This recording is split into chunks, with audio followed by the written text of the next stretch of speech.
할렐루야. 네, 잘 오셨습니다. 네, 우리 저 앞뒤에 계신 분과 함께 이렇게 인사했으면 좋겠어요. 잘 오셨습니다. 네.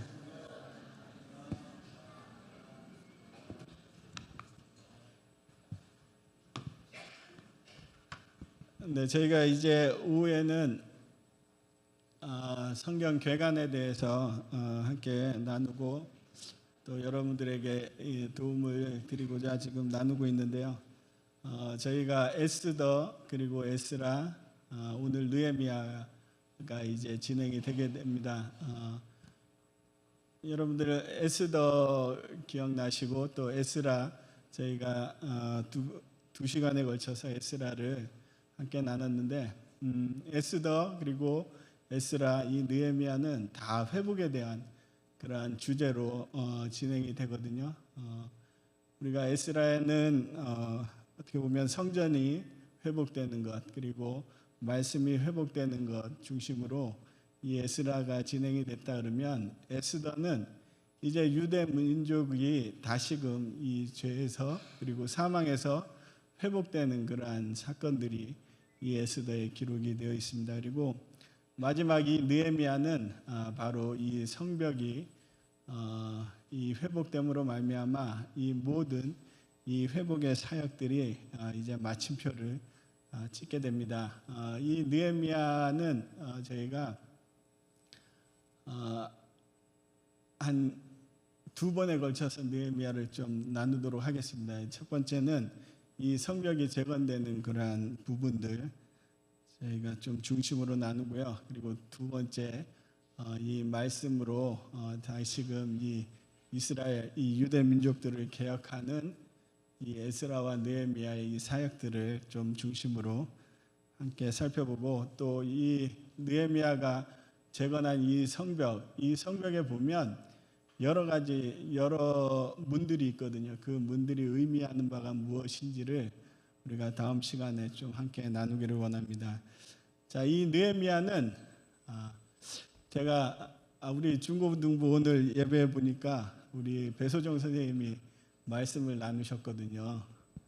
그러면서 이제 우리 학생들에게 질문을 해서 대답하는 아이에게 선물을 줬어요. 그래가지고 우리 형우랑 신원이가 그 선물을 탔는데 제가 여러분에게 질문을 드리겠습니다. 근데 선물을 준비를 못 해가지고 네 그냥 외상으로 하고 자 여러분들 우리가 지금 여러 이름들 이 성경에 많은 이름들이 기록이 되어 있는데 그 이름마다 다 의미가 있습니다. 그 의미에 대해서 여러분들에게 좀 질문을 드리려고 하는데요. 이 에스라의 이름의 뜻이 혹시 뭔지 기억나시나요?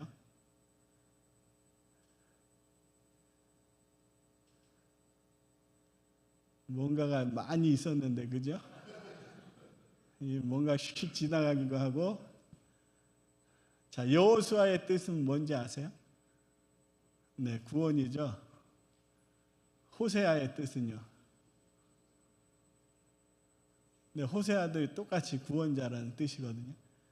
네, 에스라의 뜻이 무엇이냐면 하나님은 도우신다라는 의미가 에스라의 뜻입니다. 그러면 이 느헤미야도 뭔가 뜻이 있겠죠. 이제 그것을 좀 우리가 살펴보고자 합니다. 이 느헤미야는 에스라와 같이 동역을 했던 그러한 사람인데 이 느헤미야는 평신도 사역자예요. 우리가 요새 말하는 평신도 사역자로서 우리에게 참 많은 이 모범을 그리고 우리에게 많은 가르침을 주는 이러한 사람이기도 합니다. 그는 정말 이 개혁가였거든요. 그리고 정말 신실하게 하나님을 잘 따르던 그러한 사람입니다. 그래서 모든 일들 가운데 정말 철두철미하게 준비가 되지 않으면 시행을 하지 않았던 그러한 사람 중에 하나입니다. 그래서 이 사람이 어떻게 이 성벽 재건을 52일 만에 이룰 수 있었는가, 그 이유들을 또 우리가 한번 살펴보기를 원하고요. 그리고 이 성벽 재건 정말 하나님의 뜻으로 시작이 됐지만 좀 만만치 않은 많은 방해들이 있었는데 과연 이것들을 어떻게 이겨 나갔는지 이것들이 자세히 기록되어 있는 책이 바로 이 느헤미야입니다. 이 느헤미야의 주제는 제가 넘겨야 되죠? 죄송합니다. 네, 느헤미야의 주제는 성벽 회복이에요. 이제 성벽이 회복됨으로 말미암아 이 에스라 시대부터 시작됐던 이 모든 성전이 완전히 회복되는 그러한 일이 진행이 됩니다. 이 순서가 어떻게 보면 성전이 회복되고 그 다음에 성벽이 회복되고 이제 이스라엘 안에 말씀이 회복되는 순서로 진행이 된다라고 볼 수가 있습니다. 여기서 이 성벽이라는 의미는 어떻게 보면 하나의 어떤 이 성전을 보호하기 위한 이 벽의 의미도 있지만 이 영적인 의미로도 우리가 좀 살펴볼 수 있는데요. 바로 이스라엘의 구별, 이 거룩과 그리고 세상을 구별하는 하나의 어떤 이 벽이 된다 그러죠. 그 그림을 좀 보시면 이 성벽의 역할은 성전을 보호하는 거죠. 원래의 목적은 성전을 보호하고 그리고 이 성전 안에 있는 이 백성들 그것을 외부의 적들로부터 보호하기 위해서 이 성벽을 쌓게 됩니다. 그런데 그러한 이유 말고 이 영적인 신앙적인 측면에서는 이 이스라엘 유대 민족하고 그 문화랑 이 이방인의 문화를 구별하기 위해서 이 성벽이 세워지는 것을 보게 됩니다. 그것이 계속해서 이 에스라서뿐만 아니라 느헤미야에서도 계속해서 나타나는 것을 우리가 볼 수가 있습니다. 이 그림은 이제 너무 많이 봐가지고 좀 익숙하시죠? 여기서 보시면 우리가 이 에스더 그리고 에스라, 느헤미야 그리고 말라기까지 쭉 보시면 이 페르시아의 왕들의 이름들이 계속해서 나오거든요. 그런데 이 성전 재건과 관련되어 있는 왕은 고레스하고 다리오 왕이고요. 그 다음에 이 성벽 재건과 관련되어 있는 왕은 아닥사스다 왕 그리고 아하수에로 왕 그 두 왕이라고 생각을 들어가시는 분들이 성벽과 관련이 있고 그분 아닌 분들은 성전과 관련이 되어 있다라는 것들을 좀 전제로 오늘 말씀을 좀 살펴보고자 합니다. 자, 느헤미야의 뜻은 하나님께서 위로하신다, 여호와께서 위로하신다라는 뜻이거든요. 그런데 이 히브리 이름이 나훔 야훼예요. 이 나훔이 바로 위로라는 뜻입니다. 이 야훼는 우리가 잘 아는 여호와 하나님을 가르치고 있거든요. 그러니까 여호와께서 위로하신다는데 이 나훔이라는 것은 어떻게 보면 우리가 잘 알고 있죠. 이 미가서 다음에 나오는 이 나훔과 같은 그러한 이름입니다. 그 나훔도 똑같이 위로라는 뜻을 가지고 있습니다. 이 느헤미야의 직업은 우리가 잘 아는 술 맡은 이 관원장입니다. 이 술 맡은 관원장이 어떠한 직책인지를 제가 나중에 또 같이 한번 살펴보기를 원하고요. 그리고 이 느헤미야는 이 페르시아에서 이제 태어난 그러니까 우리가 흔히 말하는 이민 1.5세대, 2세대 그 사람입니다. 그래서 이 그의 동생 하나니가 이제 그 에스라와 함께 에스라가 아니라 스룹바벨과 함께 1차로 귀환을 했다가 다시 돌아와서 이제 이 느헤미야에게 이스라엘의 상황을 이야기하는 것부터 이제 느헤미야가 시작이 되고요. 그리고 이 사람은 에스라와 같은 시대에 같이 동역했던 그러한 동역자이기도 합니다. 그리고 유다의 총독의 고난으로 그가 귀환을 했던 이 사람이 바로 느헤미야입니다. 자, 느헤미야서는 한 두 분류로 우리가 나눌 수 있는데요. 먼저 1장부터 7장은 이 성벽 재건에 대한 일들이 기록이 되어 있습니다. 근데 특징은 다 1인칭 회고력이에요. 이 느헤미야가 자신을 가르쳐서 다 내가 어떠한 뭐 그런 식으로 1장부터 7장을 기록을 했고요. 그리고 8장부터 10장은 완전히 이제 분위기가 바뀌죠. 바로 이 에스라와 동역하는 이 느헤미야의 일들이 기록이 되어 있습니다. 1장에서 7장에는 참 많은 이 사건들이 있죠. 이 52일 동안 이 성벽이 재건되면서부터 받는 외적인 내적인 이러한 방해 요소, 그리고 많은 박해에 대해서 다루고 있습니다. 그리고 그것에 대처하는 이 느헤미야의 리더십, 그것에 대해서 기록이 되어 있고요. 그리고 어떻게 보면 이 8장부터 13장은 이 느헤미야의 개혁에 대해서 다루고 있는데, 정말 이 개혁이 다시 우리가 말씀으로 돌아가는 그러한 일이 얼마나 중요한지를 잘 나타내 주고 있습니다. 그러나 결론적으로 보면 이 느헤미야의 개혁은 두 번에 걸쳐서 이 개혁이 진행이 되지만 결과적으로는 다 실패를 했어요. 나중에는 다 이 이스라엘 백성들이 다시 옛날의 삶으로 돌아가면서 이 느헤미야가 마치게 됩니다. 우선 1장부터 7장에는 이런 식으로 우리가 나누어 볼 수가 있습니다. 계속해서 우리가 이 말씀들을 보면서 좀 자세히 살펴보기를 원합니다.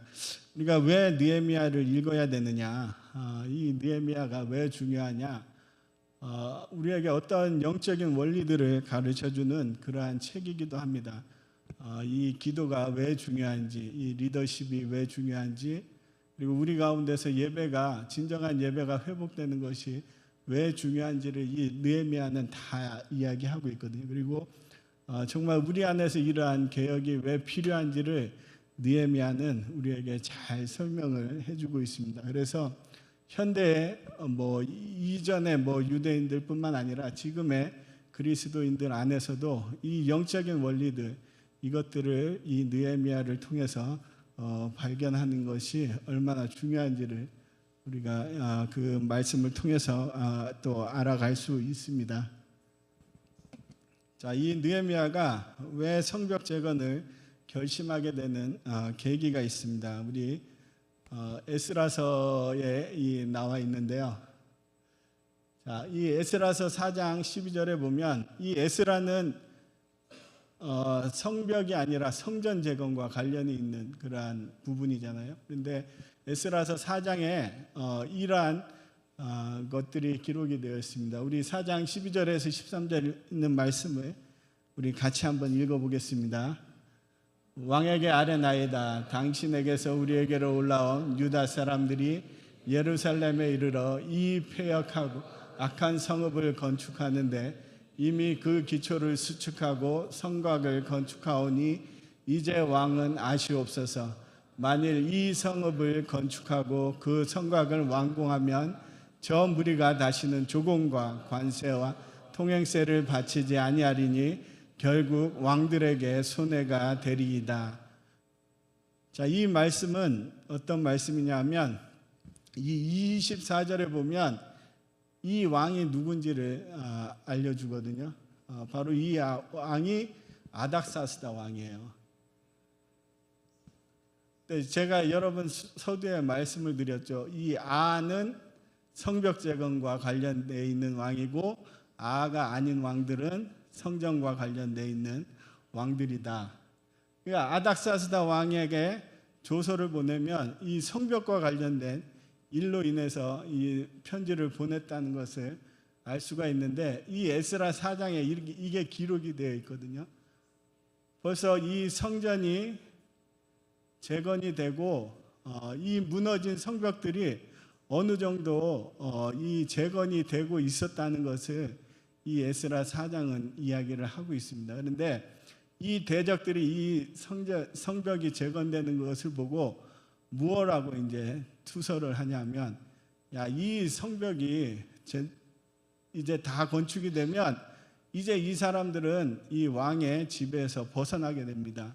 이 사람들은 자유를 얻게 됩니다라고 이제 이 거짓 거짓으로 이제 그 왕에게 투서를 보내고 있는 거죠. 자, 이 투서에 의해서 이제 아닥사스다 왕이 이제 명령을 내립니다. 이 모든 그 짓는 모든 것들을 다 중지하라는 그러한 명령을 내리게 됩니다. 그런데 이 명령을 들은 그 대적들이 어떠한 일을 했냐면 그들이 예루살렘으로 급히 가서 유다 사람들을 보고 권력으로 억제하여 그 공사를 그치게 하니 라고 기록이 되어 있거든요. 여기서는 좀 이게 뭐 불분명하게 이렇게 기록이 되어 있는데 어떻게 했냐면 왕은 그냥 가가지고 야, 이 공사 성벽을 짓는 공사 멈춰 라고 말만 하라고 이 왕의 조서가 내려왔는데 이 대적들이 어떻게 했냐면 이 군대를 몰고 가가지고 이 짓고 있는 성벽들을 다시 다 파괴를 해요.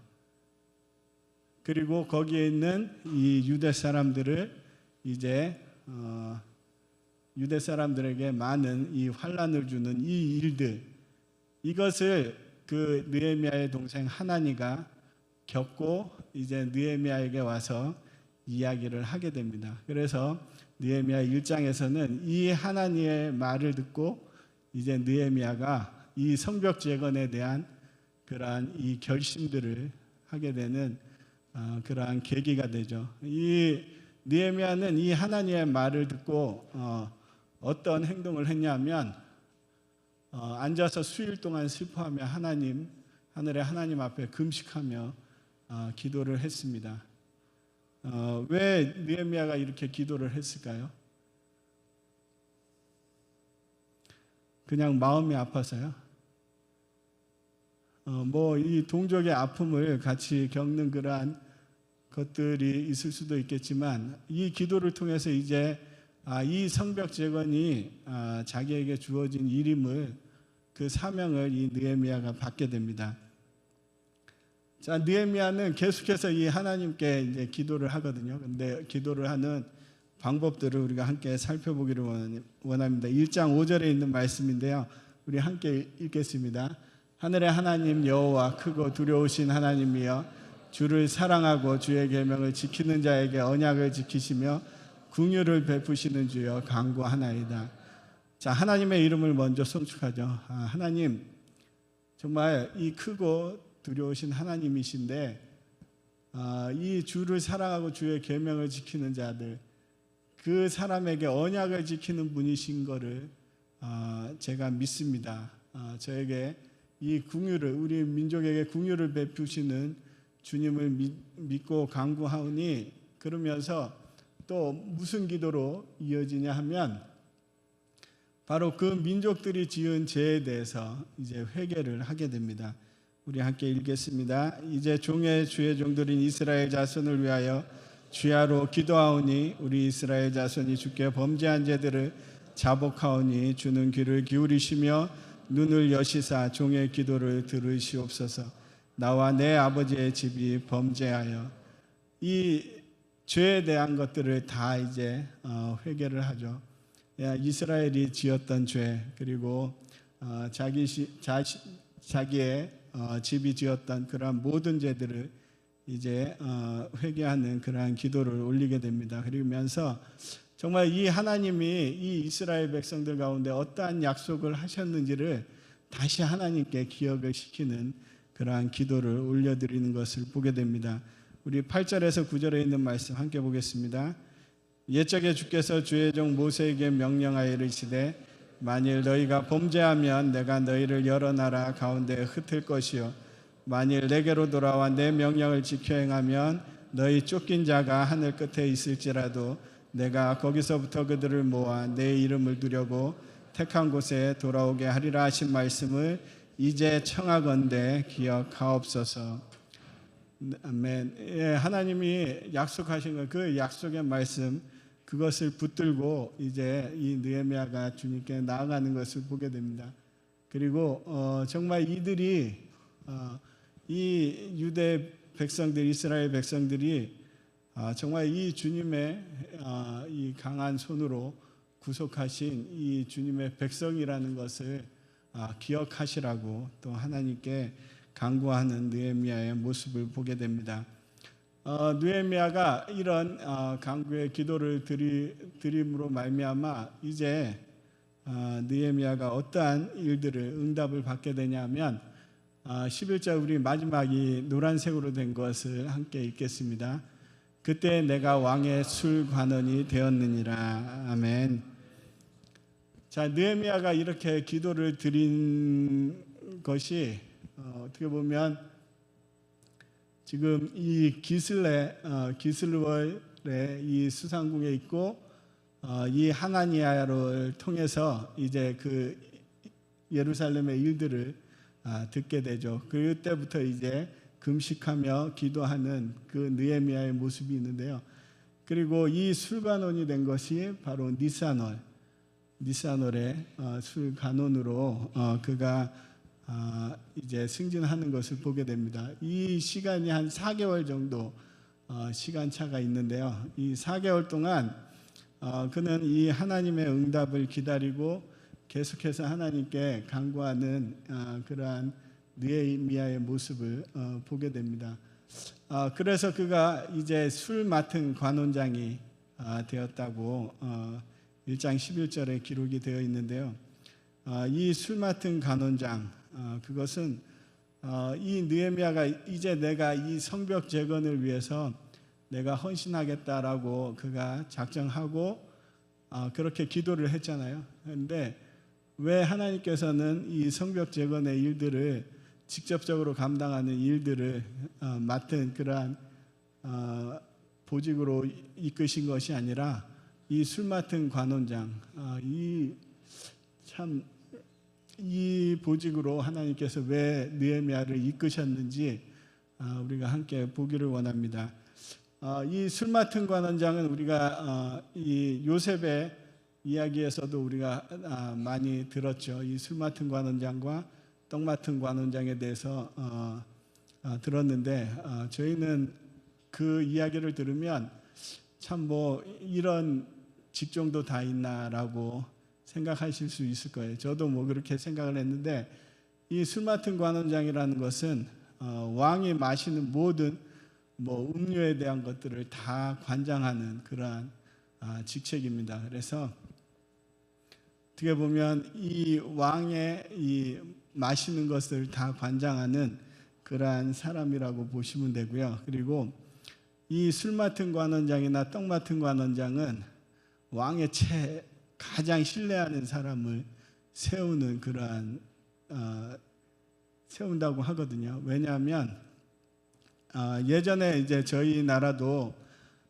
이 왕들이 이제 식사를 하기 전에 그 음식들을 먼저 맛보는 기미상궁이라는 그 상궁이 있었거든요. 왜냐하면 이게 워낙 이 국내에서 암투가 많으니까 왕들을 가장 쉽게 죽일 수 있는 방법이 독으로 죽이는 방법이라서 음식에 독을 넣거나 아니면 뭐 물에 독을 넣거나 해가지고 왕을 독살하는 그러한 일들이 많이 있었는데 바로 이 페르시아나 아니면 애굽, 그러니까 많은 이 왕들이 있는 이 권력이 집중되어 있는 이러한 왕들이 있는 데서는 정말 이러한 이 왕을 독살하는 그러한 일들이 너무나 많았다고 합니다. 그래서 특별히 이 술 맡은 관원장, 이 떡 맡은 관원장, 이 왕의 이 먹는 것, 그것을 관장하는 이 사람들은 왕이 가장 신뢰하는, 왕의 가족이 아니라 왕이 가장 신뢰하는 이 사람들을 이 관원장으로 직접 임명을 했고요. 그리고 이 사람들은 그냥 왕이 먹고 마시는 것만 준비하는 게 아니라 왕과 함께 먹고 마시고 또 왕과 함께 국정을 논의하는 그러한 자리였습니다. 그래서 특별히 이 술 맡은 관원장은 왕과 함께 이제 한 잔씩 하면서 왕이 하는 그러한 모든 이야기, 그 이야기를 듣고 또 거기에 대한 답을 해주는 그러한 일들을 또 같이 겸해서 하는 직종이었습니다. 그래서 뭐 지금 시대의 비서실장 그리고 뭐 비서실장과 같은 막강한 그러한 권력이 있던 그러한 자리였습니다. 자, 이 아닥사스다 왕과 이 느헤미야의 대화를 보면 2장부터 이제 이 아닥사스다 왕과 느헤미야의 대화가 나오고 있는데요. 우리 2장 1절에서 2절에 있는 말씀 함께 보겠습니다. 아닥사스다 왕 제20년 니산월에 왕 앞에 포도주가 있기로 내가 그 포도주를 왕에게 드렸는데 이전에는 내가 왕 앞에서 수심이 없었더니 왕이 내게 이르시되 내가 병이었거늘 어찌하여 얼굴에 수심이 있느냐 이는 필연 내 마음에 근심이 있음이로다 하더라. 그때 내가 크게 두려워하여. 자, 이제 술 맡은 관원장이 됐죠. 이 느헤미야가 이제 왕 앞에 이 포도주를 가지고 와인을 가지고 왕 앞에 나갔을 때 이제 그의 얼굴에 수심이 있다라는 왕의 말처럼 그가 이제 이 예루살렘의 일들을 듣게 되죠. 그리고 그 일로 이제 많이 기도하고 고민하는 그러한 이 느헤미야의 모습. 그런데 왕은 이 느헤미야의 그런 모습을 보고 그가 마음속에 수심이 있다라는 것을 알아차리게 됩니다. 왜냐하면 가장 최측근, 가장 가까운 곳에서 왕을 보필하던 느헤미야였기 때문에 그의 모든 것들을 다 알던 그러한 왕이었죠. 그때 그 느헤미야가 내가 크게 두려워했다라고 이야기를 하는데 이 당시 여러분들 에스더에서도 이 하만이라는 사람이 막강한 권력자였죠. 그런데 그가 왕의 말 한마디에 그 자리에서 바로 장대에 달리잖아요. 이처럼 이 왕의 권력이라는 것은 막강해요. 이 왕의 말 한마디로 인해서 정말 이 하늘과 같은 권력을 누리던 사람도 한순간에 죽을 수밖에 없는 그러한 곳이 바로 이 왕궁이었는데 이제 이 왕의 이 한마디로 인해서 이제 느헤미야가 두려워했다라고 이야기를 합니다. 그러면서 느헤미야가 왕에게 대답을 하죠. 뭐냐면 내 조상의 묘실이 있는 이 예루살렘 성읍이 이제 황폐해졌다는 그러한 이야기를 제가 들었습니다. 그래서 제 마음에 근심이 생겼습니다라고 왕에게 이야기를 합니다. 이 느헤미야가 정말 이 조상들의 묘실이라는 것을 이 왕에게 이야기했던 것은 이 페르시아 지방은 이 조상들의 어떤 묘나 그런 것들을 중요하게 생각하거든요. 그래서 이 조상들의 묘실이 세워지는 것에 대해서 아주 중요하게 생각하는 그러한 풍습이 있습니다. 그래서 이 느헤미야도 다른 것보다는 이 조상들의 묘실에 대해서 이 왕에게 먼저 이야기를 하고 그리고 왕이 그것에 대해서 그러면 내가 원하는 것이 무엇이냐라고 묻게 되죠. 거기에 대해서 이 느헤미야가 이제 하나님께 기도를 하고 거기에 대한 답을 하는 말이 2장 5절에 나와 있습니다. 이제 그 성을 건축하는 일에 저를 보내주십시오라고 말씀을 드리죠. 그런데 이것이 좀 조심스러웠던 이유가 바로 이 성벽이 재건되고 있을 때 바로 아닥사스다 왕의 조서에 의해서 그것이 이제 중지가 됐거든요. 그런데 이제 그것을 다시 이제 시작하는 일들 가운데 자기를 보내달라라는 것, 그것이 좀 어떻게 보면 이 왕에게는 좀 무리한 부탁일 수도 있지만 이 왕과 함께 있는 이 기회를 이용해서 이제 느헤미야가 이야기합니다. 그리고 왕의 허락을 받게 되죠. 그리고 기한을 정했는데 이 12년 동안 예루살렘에 가서 그 성벽을 재건하는 그러한 일들을 하게 됩니다. 그리고 이 성벽을 재건하기로 가기 전에 이 느헤미야는 이제 왕에게 요청을 하죠. 내가 혼자 갈 수 없으니까 나를 보호해 줄 수 있는 마병들 그리고 군대 장관들을 함께 보내달라 그러고 그리고 이 성벽을 재건하는 모든 비용들을 이제 왕에게 요청하는 그러한 이 느헤미야의 모습을 보게 됩니다. 이 예루살렘에 갔을 때 이제 느헤미야가 혼자 이 무너진 이 성벽들을 먼저 이게 다 조사하는 그러한 모습들을 볼 수 있는데요. 그는 이 무너진 성벽들을 돌아다니면서 하나님이 그에게 주신 어떠한 계획들, 그것들을 누구에게도 함께 공유하지 않았습니다. 그리고 그는 사람들을 의지하지 않고 여전히 하나님을 의지해서 그 일들을 감당하고자 결심하는 그러한 느헤미야의 모습을 볼 수가 있습니다. 자, 우리가 이 성벽 재건을 방해하는 이 외부적 요인들이 있는데요. 오늘은 우리가 이 외부적 요인까지, 그리고 이 외부적 요인에 대처하는 느헤미야의 대처 방안까지만 우선 먼저 보고 함께 기도를 하기를 원합니다. 이 성벽 재건을 이제 하나님이 허락을 하셨잖아요. 왕을 통해서 하나님이 허락을 하셨는데 그 길이 순탄할 줄만 알았어요. 그리고 순탄하리라는 그러한 생각에 정말 많은 사람들이 기대를 했지만 정말 이 예루살렘을 향한 많은 대적들, 이 아스돗, 그리고 산발랏, 도비아, 겟셈까지 정말 이 예루살렘 성벽이 재건되는 것에 대해서 정말 이 대적들은 기뻐하지 않음을 또 보게 되죠.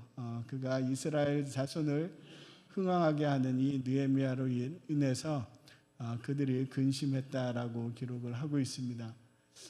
계속해서 이 성전을 이미 지어진 것은 이제 이 사람들이 어떻게 할 수 없지만 이 성벽이라는 것은 또 다른 의미가 있거든요. 왜냐하면 성벽이 지어짐으로 인해서 이제 이 이스라엘이 하나의 이제 국가로서 또 새롭게 세워지는 것을 의미하기 때문에 이 대적들에게 이 성벽이 세워지는 것은 참 그들에게는 반가운 일이, 어떻게 보면 참 이 성벽이 세워지지 않는 게 그들이 원하는 일이었죠.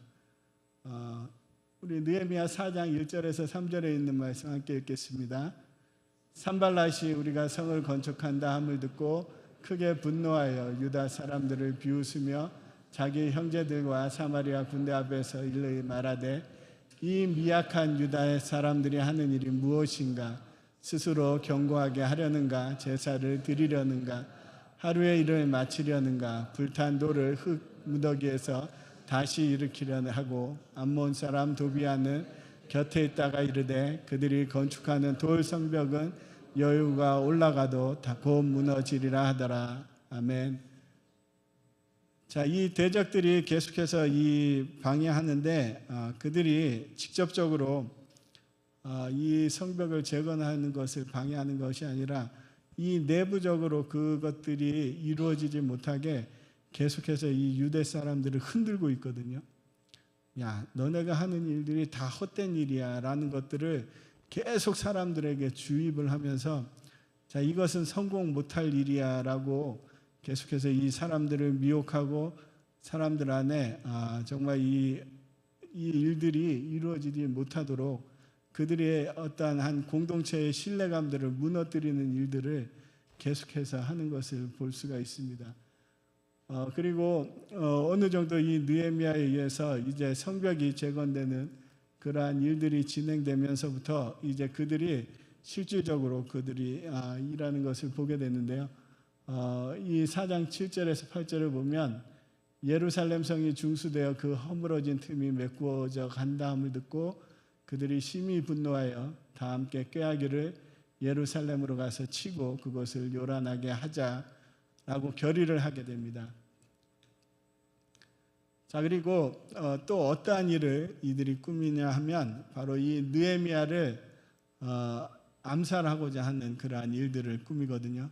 계속해서 이 느헤미야를 만나자고 어떠한 일 때문에 만나자고 불러내면서 그 느헤미야를 제거하고자 했던 일들이 있는데 그 느헤미야가 또 지혜롭게 이 일들을 잘 물리치는 것을 볼 수가 있습니다. 그리고 계속해서 이 이스라엘 백성들 그리고 이스라엘 백성들 내에서뿐만 아니라 이제 이 페르시아 왕가의 사이에서의 그 사이를 갈라놓기 위해서 이 교활한 심리전을 하는 이 대적들의 모습을 보게 됩니다. 이 임봉하지 않는 이 편지들을 통해서 이 이스라엘이 이 페르시아 왕을 왕을 섬기지 않으려고 한다. 이 페르시아에서 독립하고자 한다라는 이 거짓 뉴스를 통해서 이 페르시아와 또 이 유대와의 관계를 무너뜨리고자 하는 그러한 일들을 또 벌이는 이 대적들의 모습을 볼 수가 있습니다. 그리고 6장에는 어떠한 일이냐면 이 느헤미야의 가장 가까운 사람, 이 사람을 돈으로 매수해서 이 사람을 통해서 이 느헤미야를 죽이고자 하는 그러한 일들을 꾸미거든요. 그런데 그것도 또 주님께서 지혜를 주셔서 이 느헤미야가 이 위기 가운데 벗어날 수 있도록 주님이 지혜를 더하여 주신 것을 볼 수가 있습니다. 이 외부 방해 요소에 대해서 느헤미야는 어떻게 대처를 했느냐? 이 느헤미야는 모든 이 일들 가운데 정말 이 하나님을 의지하는 그것, 하나님을 의지해서 그 일들을 진행하는 것들을 멈추지 않았음을 볼 수가 있습니다. 그는 절대로 사람을 의지하지 않았거든요. 그 사람을 의지하지 않고 정말 모든 일들 가운데 하나님을 의지해서 이 일들을 도모하는 것을 볼 수가 있습니다. 그리고 이 대적들의 도발에 대해서 이 느헤미야는 일일이 그 도발에 대해서 대처하지 않았어요.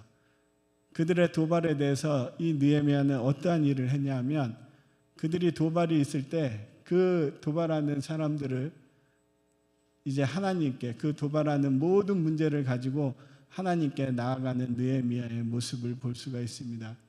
우리 느헤미야 4장 4절에서 6절에 있는 말씀 함께 보겠습니다. 우리 하나님이여 들으시옵소서. 우리가 업신여김을 당하나이다. 원하건대 그들이 욕하는 것을 자기들의 머리에 돌리사 노략거리가 되어 이방에 사로잡히게 하시고 주 앞에서 그들의 악을 덮어두지 마시며 그들의 죄를 도말하지 마옵소서.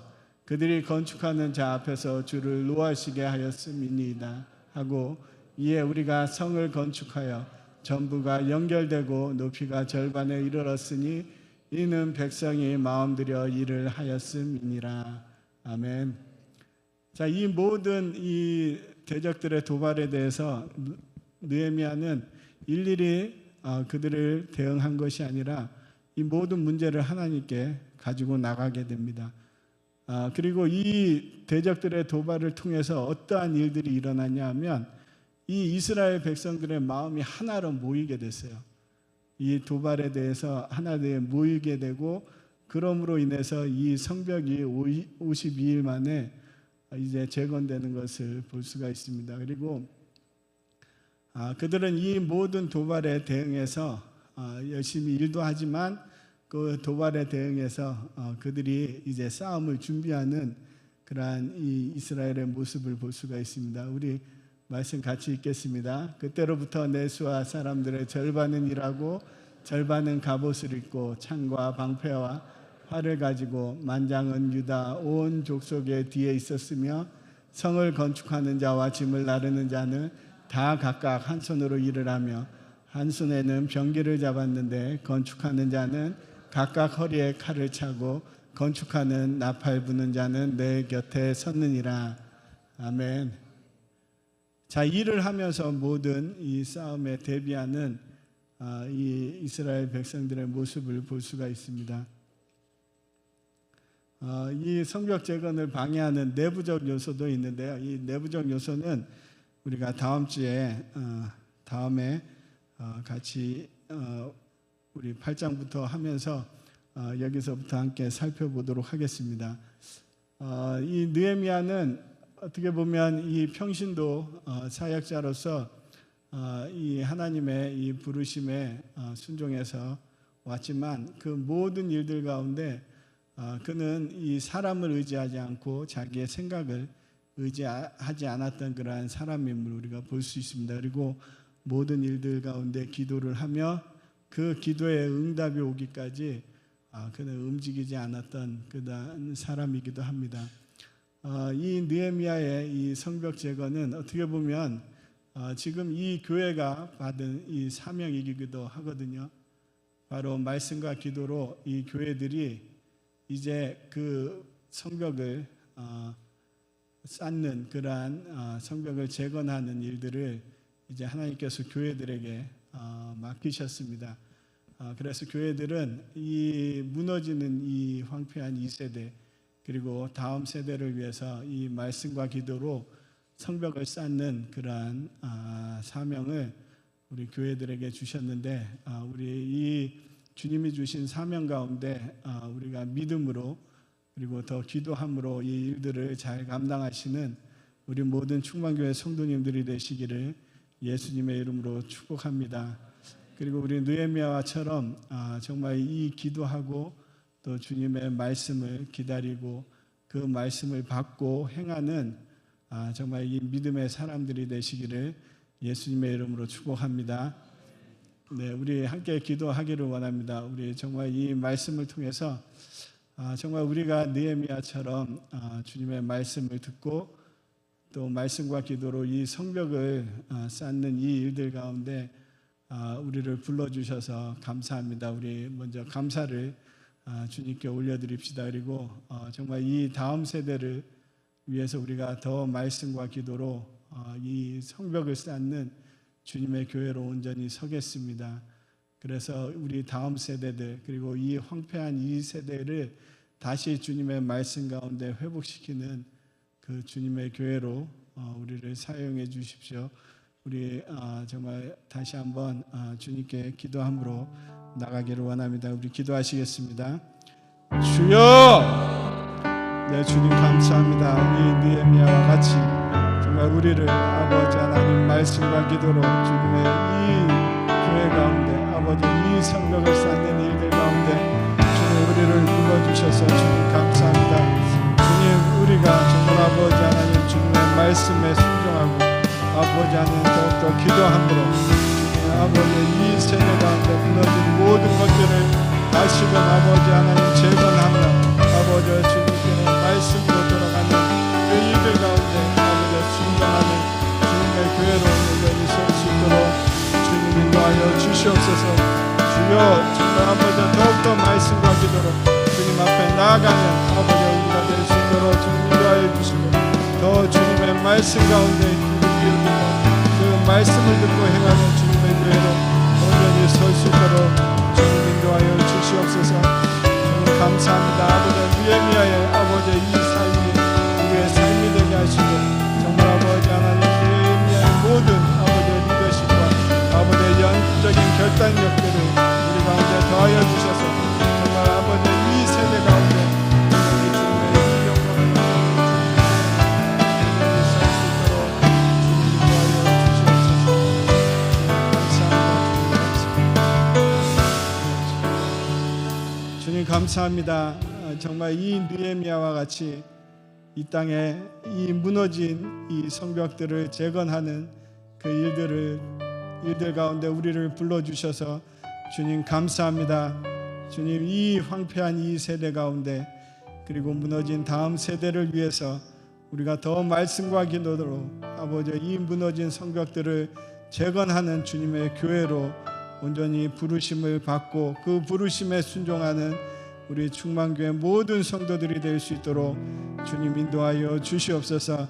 온전히 말씀 가운데 그리고 기도로 아버지 주님의 모든 일들을 감당하는 이 느헤미야와 같이 온전히 주님을 더욱더 의지하고 주님의 말씀에 순종함으로 이 모든 일들을 감당하는 우리가 될 수 있도록 주님 인도하여 주시옵소서.